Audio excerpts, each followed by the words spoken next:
विभिन्न माध्यमों से और आपको अपने ब्रांच से भी यह जानकारी मिल चुकी होगी कि एलआईसी ने एक ज़बरदस्त प्लान लॉन्च की है, इंडेक्स प्लस प्लान, जिसका टेबल नंबर 873 है। एलआईसी के लिए और एलआईसी के एडवाइजर्स के लिए बिल्कुल ही यूनिक प्लान है। इस तरह के प्लान पहले नहीं आई थी, एलआईसी के पास इस तरह के प्लान नहीं थे और इनको यूनिक मैं इसलिए कह रहा हूँ, फाइनटेक गाइड की तरफ से जब इस पर रिसर्च की गई, इसके बारे में बहुत सारी रिसर्च करने के बाद हम इस नतीजे पर पहुँचे हैं कि यह आने वाले समय में बहुत अच्छी रिटर्न देगी, बहुत अच्छा ग्रोथ इसमें मिलेगा। आपको पता है कि इस तरह के और भी प्लान्स पहले एलआईसी लॉन्च कर चुकी है, यूलिप प्लान्स इसके पास और भी हैं, निवेश प्लस है, रेगुलर प्लान में SIIP है। आपको पता है वहाँ पर 4 फंड होते हैं। आप SIIP में टेबल नंबर 852 में आप देखेंगे वहाँ पे 4 ऑप्शंस हैं, ग्रोथ ऑप्शन है, बैलेंस्ड ऑप्शन है, सिक्योर्ड फंड है और बॉन्ड फंड है। ये 4 फंड वहाँ पे है, लेकिन यहाँ पर आपको मात्र 2 फंड मिलेंगे। एक फ्लैक्सी ग्रोथ फंड जो कि निफ्टी 100 इंडेक्स फंड है और दूसरा है फ्लैक्सी स्मार्ट ग्रोथ फंड जो कि निफ्टी 50 इंडेक्स फंड है।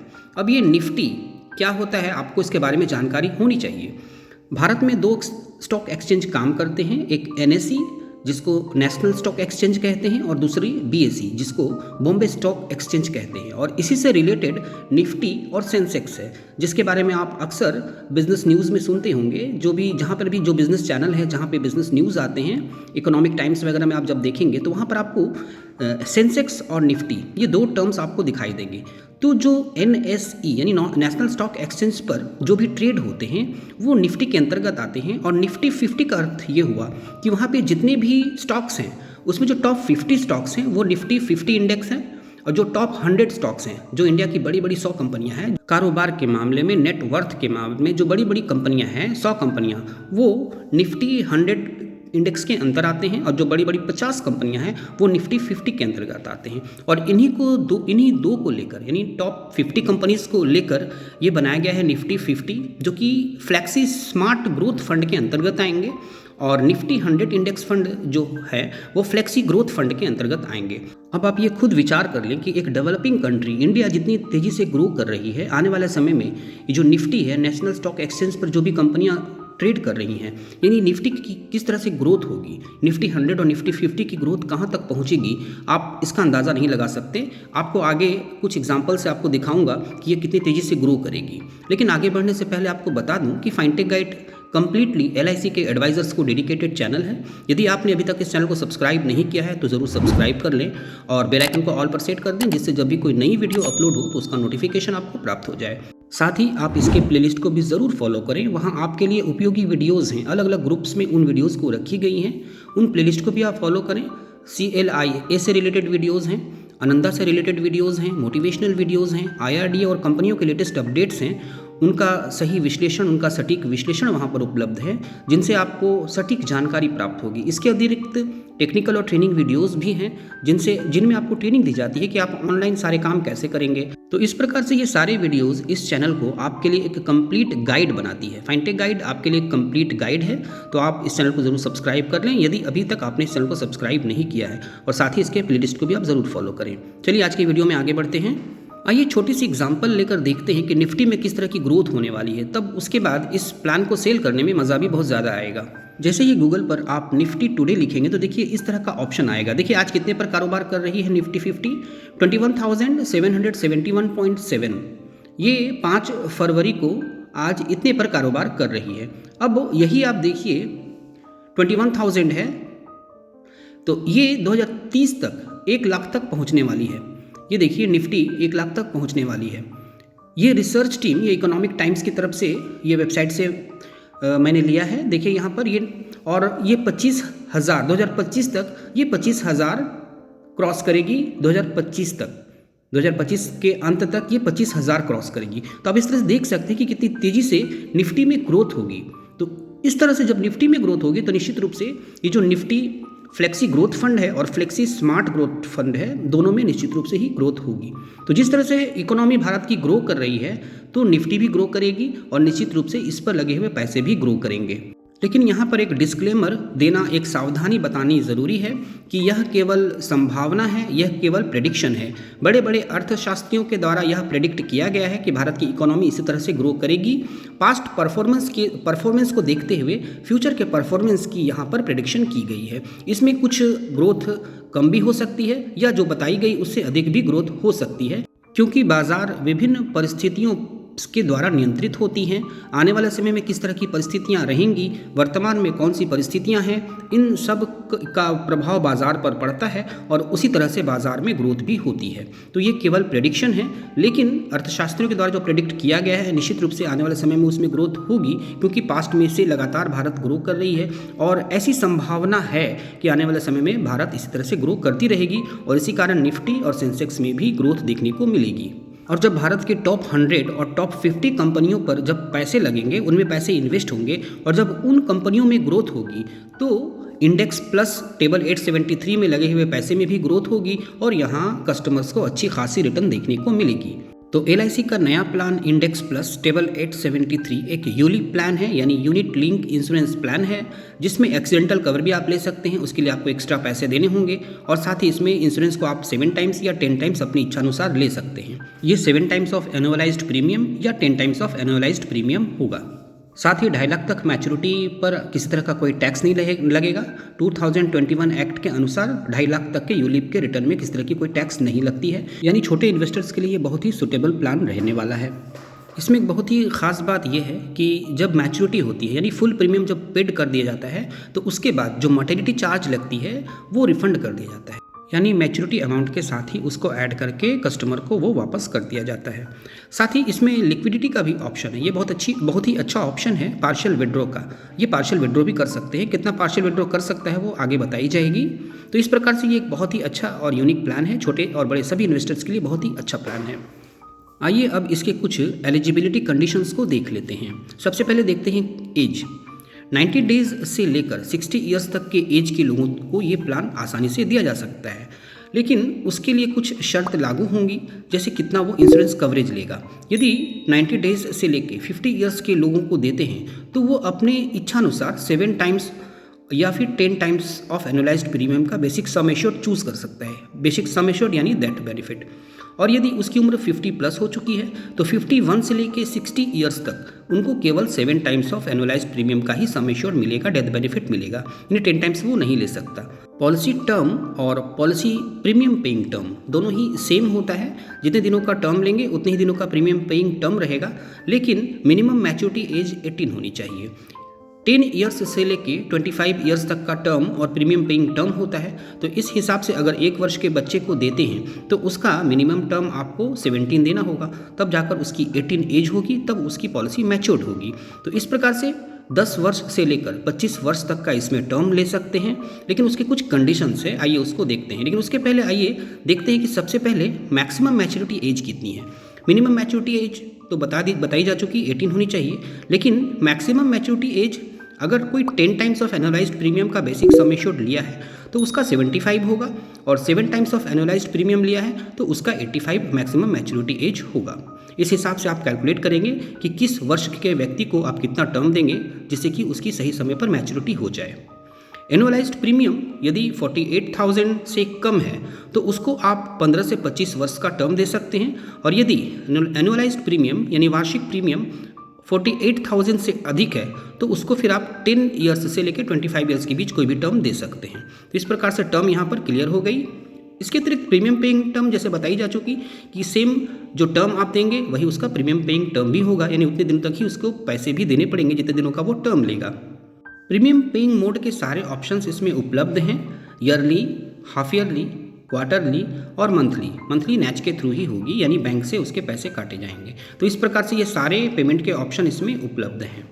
मिनिमम प्रीमियम जो है वो डिपेंड करता है कि मोड ऑफ प्रीमियम पेमेंट क्या रखा है, उस हिसाब से उसकी मिनिमम प्रीमियम कैलकुलेट होती है। यदि वो ईयरली लेता है तो प्रीमियम अमाउंट 30,000 ईयरली मिनिमम दे सकता है। हाफ ईयरली यदि लेता है तो 15,000, क्वार्टरली लेता है तो 7,500, और यदि मंथली करता है वो तो 2500 रुपये वो ले सकता है मंथली, लेकिन वो मल्टीपल ऑफ 250 होनी चाहिए, यानी 250 रुपये 2500 लिए, इसका मतलब नहीं कि उसको 2600 आप दे सकते हैं, फिर उसको 2750 देने होंगे, यानी कि मल्टीपल ऑफ 250 होनी चाहिए। 250 ऐड करके आप आगे बढ़ते जाएंगे, उस हिसाब से उसका मंथली दे सकते हैं, लेकिन मिनिमम 2500 है, मैक्सिमम कोई लिमिट नहीं है, आप जितनी चाहे दे सकते हैं अकॉर्डिंग टू हिज या हर इनकम। जब पॉलिसी मैच्योर्ड हो जाएगी तो मैच्योरिटी के समय फ़ंड वैल्यू प्रदान की जाएगी। आपको यहाँ पता होना चाहिए कि फ़ंड वैल्यू में क्या क्या ऐड होंगे। यूनिट तो उसके ऐड होंगे ही, जो भी यूनिट उसने परचेज़ किया है वो यूनिट तो ऐड होंगे, उसकी वैल्यू जिस तरह से ग्रो करेगी वो ग्रोथ भी मिलेगी, लेकिन साथ में उसमें ऐड हो जाएगी मोर्टेलिटी चार्ज। जो मोर्टेलिटी चार्ज काटी गई थी वो मोर्टेलिटी चार्ज उसमें ऐड हो जाएगी, साथ ही उसमें गारंटेड एडिशन भी ऐड रहेगी। यूनिट फंड वैल्यू के साथ ही उसकी गारंटेड एडिशन ऐड हो जाएगी, ये सारे मिलकर ही फंड वैल्यू बनेंगे और ये फंड वैल्यू उनको प्राप्त हो जाएगी मैच्योरिटी के समय। अब आइए देख लेते हैं कि ये गारंटेड एडिशन कैसे प्राप्त होते हैं, कितने दिनों के लिए वो प्राप्त होते हैं। यदि वार्षिक प्रीमियम 48,000 से कम है तो हर पॉलिसी के अंत में, पॉलिसी ईयर्स के अंत में 6th ईयर पर 3%, 10th ईयर पर 6%, 15 ईयर पर 12%, 20 ईयर्स पर 15% और 25वें साल 18% उसके यूनिट फंड वैल्यू में ऐड कर दिए जाएंगे। और यदि उसकी वार्षिक प्रीमियम 48,000 या उससे अधिक है तो फिर छठे साल 5%, 10वें साल 10%, 15वें साल 20%, 20वें साल 25% और 25वें साल 30% उसके यूनिट फंड में ऐड कर दिए जाएंगे।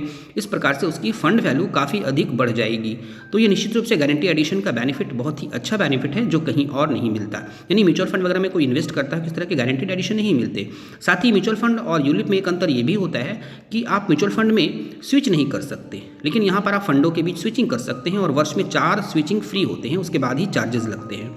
इसमें 2 तरह के फंड आपको मिलेंगे, यानी कि आप कस्टमर को 2 तरह के फंड प्रदान कर सकते हैं। फ्लेक्सी ग्रोथ फंड जो कि NSE निफ्टी 100 इंडेक्स फंड होता है, यानी टॉप 100 कंपनियों में ये पैसे इन्वेस्ट होते हैं। और दूसरा एक ऑप्शन है फ्लेक्सी स्मार्ट ग्रोथ फंड जो कि निफ्टी 50 इंडेक्स फंड है NSE का, यानी इंडिया के टॉप 50 यानी निफ्टी के जो टॉप 50 कंपनीज़ हैं उनमें ये पैसे इन्वेस्ट होते हैं और जैसे जैसे इनकी ग्रोथ होती है तो ये सारे पैसे ग्रो करते हैं। और यहाँ पर 100% आप मानकर चलें कि ये पैसे इन्हीं कंपनियों में इन्वेस्ट होते हैं और इस कारण यहाँ भी रिस्क बहुत हाई होता है, वेरी हाई रिस्क होता है दोनों में। आपको पता है SIIP हो या फिर आपका निवेश प्लस हो, वहाँ पर भी आपको जो फंड 4 फंड है, 4 ऑप्शंस हैं, वहाँ पर बैलेंस फंड भी है जहाँ पे कुछ पैसे इन्वेस्ट होते हैं गवर्नमेंट सिक्योरिटीज़ में और कुछ पैसे इन्वेस्ट होते हैं स्टॉक एक्सचेंज में, शेयर मार्केट में इन्वेस्ट होते हैं, तो वहाँ पर रिस्क कम हो जाता है। लेकिन यहाँ पर दोनों ही फंड में बहुत ज़्यादा रिस्क होते हैं, वेरी हाई रिस्क होते हैं। लेकिन आपको याद रखना चाहिए कि जहाँ पे ज़्यादा रिस्क होता है वहीं पर ग्रोथ और रिटर्न भी ज़्यादा मिलती है। तो जो ज़्यादा रिस्क लेने वाले कस्टमर्स हैं वही यहाँ इन्वेस्ट करेंगे। जो कम रिस्क लेने वाले या मॉडरेट कस्टमर हैं उनको समझाना पड़ेगा और उसी हिसाब से आप पॉलिसीज़ देंगे। यदि कस्टमर को शेयर मार्केट की जानकारी नहीं है, ग्रोथ की जानकारी नहीं है, NSE BSE की जानकारी नहीं है, तो वो इन पॉलिसीज़ को नहीं समझ पाएंगे और बाद में यदि किसी कारणवश रिटर्न कम आया तो फिर आपसे वो कहेंगे कि आपने ये पॉलिसी मुझे क्यों दी थी। तो उनको समझाकर पॉलिसी देना होगा, डिटेल्स में उनको बतानी पड़ेगी और ये आपका दायित्व भी है कि मार्केट के बारे में उनको समझाएं कि जहाँ ग्रोथ चाहिए आपको वहाँ रिस्क भी आपको लेना पड़ेगा। इस पॉलिसी में लोन का कोई ऑप्शन नहीं है, अर्थात आपको इसमें लोन नहीं मिलेगी, लेकिन 2 लिक्विडिटी का ऑप्शन है इसमें। एक है पार्शियल विड्रॉ और दूसरा है सरेंडर। आप किसी भी समय इसको सरेंडर कर सकते हैं और इसमें आप 5 ईयर्स के बाद पॉलिसी से पार्शियल विड्रॉ कर सकते हैं, यानी कुछ अंश आप अपने ज़रूरत के हिसाब से निकाल सकते हैं। लेकिन ये 5 ईयर्स के लॉक इन के बाद ही आप पार्शियल विड्रॉ कर पाएंगे और एज भी 18+ होनी चाहिए, तभी आप इसमें से पैसे निकाल पाएंगे, पार्शियल विड्रॉ कर पाएंगे। लेकिन हर पार्शियल विड्रॉ के लिए आपको 100 रुपीज़ चार्ज लगेंगे, 100 रुपीज़ पार्शियल विड्रॉ चार्ज लगेगा और उसके बाद आप 6th से लेकर 10th ईयर तक 20% आप अपने फंड वैल्यू का निकाल सकते हैं। 11वें साल से लेकर 15वें साल तक 25% तक आप निकाल सकते हैं, निकाल कर अपना कोई भी काम है वो कर सकते हैं। 16th यानी कि 16वें से 20वें साल के तक आप 30% अपने यूनिट फंड वैल्यू का निकाल सकते हैं और 21वें साल से 25वें साल तक आप 35% अपने फंड वैल्यू का निकाल सकते हैं, यानी उसका पार्शियल विड्रॉ कर सकते हैं। बाकी जो बचेगी उस पर आपकी यूनिट बढ़ती रहेगी, उस पर आपकी वैल्यू बढ़ती रहेगी। और इसमें सरेंडर का ऑप्शन है, यानी कि आप सरेंडर कभी भी इसमें कर सकते हैं, कभी भी इसमें आप सरेंडर कर सकते हैं। लेकिन आपको यह याद रखना होगा कि 5 वर्ष से पहले यदि आप इसको सरेंडर करते हैं तो वो आपका डिसकंटिन्यूड पॉलिसी फंड में चला जाएगा और उसके लिए आपको हाई चार्जेस देने पड़ेंगे, वैल्यू बहुत घट जाती है। तो कोशिश करनी चाहिए कि 5 years lock in period cross कर जाए, यानी 5 ईयर्स से पहले आप करेंगे तो वो डिसकंटिन्यूड फंड में चला जाएगा, पैसे आपको मिलेंगे नहीं। और उसमें जब 5 ईयर्स क्रॉस हो जाएंगे यानी लॉक इन पीरियड क्रॉस हो जाएगी, उसके बाद ही आपको पैसे प्रदान किए जाएंगे। और यदि इस बीच पॉलिसी होल्डर की डेथ हो जाती है तो नॉमिनी को वो पैसे प्रदान कर दिए जाएंगे। 2 वर्ष 3 वर्ष यदि प्रीमियम देने के बाद पॉलिसी होल्डर पैसे नहीं दे पाता है, यानी पॉलिसी यदि डिसकंटिन्यूड फंड में चली जाती है, लेकिन उसके बाद वो 3 वर्ष के अंदर रिवाइवल करना होता है उनको, यदि 3 वर्ष के बीच वो रिवाइवल कर लेता है तो फिर जो डिसकंटिन्यूड फंड के लिए चार्जेस काटे गए थे वो पुनः वो चार्जेस उसके फंड में ऐड कर दिए जाएंगे, यानी उसकी बेनिफिट फिर बढ़ जाएगी, पॉलिसी रिवाइव हो जाएगी, पॉलिसी पुनः चालू हो जाएगी और इस हिसाब से फिर उसके पॉलिसीज़ में उसके यूनिट फंड में ग्रोथ होनी शुरू हो जाएगी।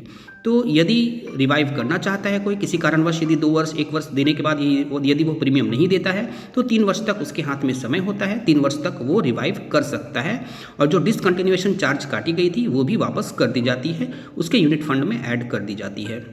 साथ ही पॉलिसी लैप्स होने के कारण जो गारंटेड एडिशन उसमें ऐड नहीं हुए थे वो गारंटेड एडिशन भी उसमें ऐड कर दिए जाते हैं, उसके यूनिट फंड वैल्यू में ऐड कर दिए जाते हैं।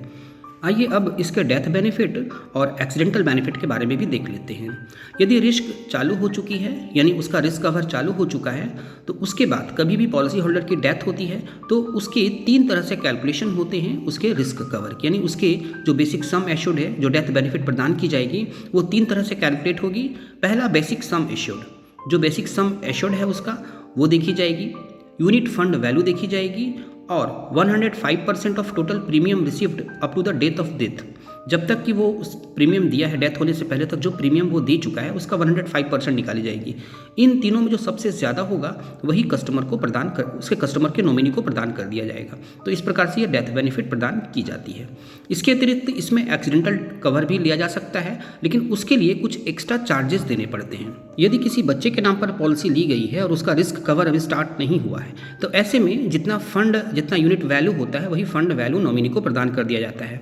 एक्सीडेंटल बेनिफिट लेने के लिए 40 पैसे पर 1000 सम एश्योर्ड के हिसाब से, जो बेसिक सम एश्योर्ड आपने चूज़ किया है उस बेसिक सम एश्योर्ड में पर 1000 40 पैसे के हिसाब से आपको एक्सीडेंटल बेनिफिट के लिए चार्जेस देने पड़ते हैं। आपने एक्सीडेंटल बेनिफिट चूज़ किया है उसके बाद आप जब चाहें इसको हटा सकते हैं, तो आपके चार्जेस कटने बंद हो जाएंगे। यानी आपने जो एक्सीडेंटल कवर लिया है उसके लिए 40 पैसे आप पे कर रहे हैं, आप इसको जब चाहें स्टॉप कर सकते हैं, लेकिन एक बार आपने जब स्टॉप कर दिया तो उसके बाद आप दोबारा फिर ये एक्सीडेंटल बेनिफिट नहीं ले पाएंगे।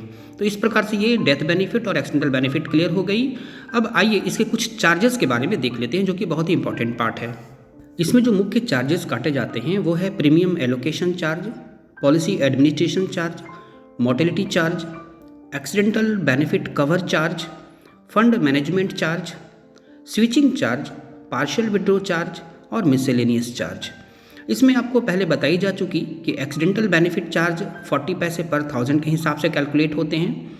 स्विचिंग चार्ज आपको लगता है जब आप 4th स्विच करने के बाद 5th स्विच करते हैं, यानी एक वर्ष में आपको 4 स्विच फ्री होता है, उसके बाद जब भी आप स्विच करेंगे तो 100 पर स्विचिंग आपको देने पड़ेंगे।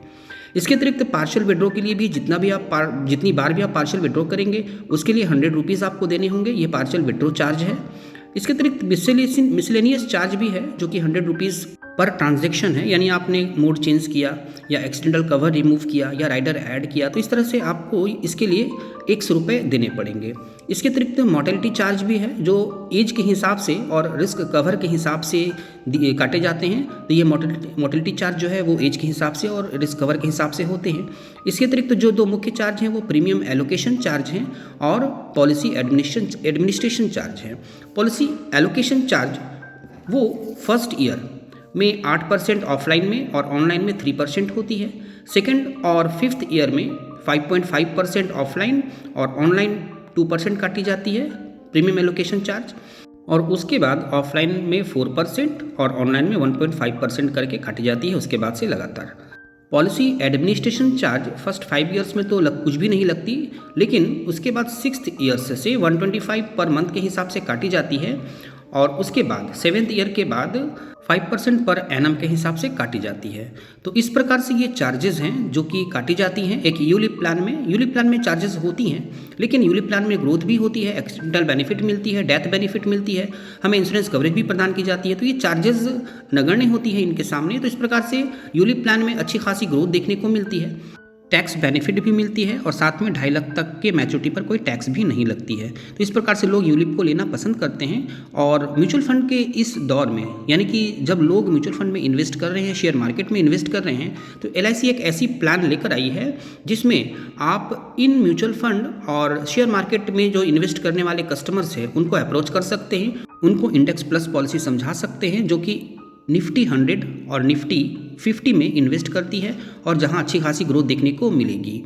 उम्मीद है इंडेक्स प्लस पॉलिसी टेबल 873 से संबंधित सारे क्यूरीज, सारी जानकारी इसमें आपको प्राप्त हो गई होंगी। फिर भी यदि आप कोई प्रश्न पूछना चाहते हो तो आप कमेंट कर सकते हैं, आपके प्रश्नों का उत्तर अवश्य दिया जाएगा। इस वीडियो को लाइक करना और अपने फ्रेंड्स के बीच, एजेंट फ्रेंड्स के बीच शेयर करना बिल्कुल न भूलें। Thank you.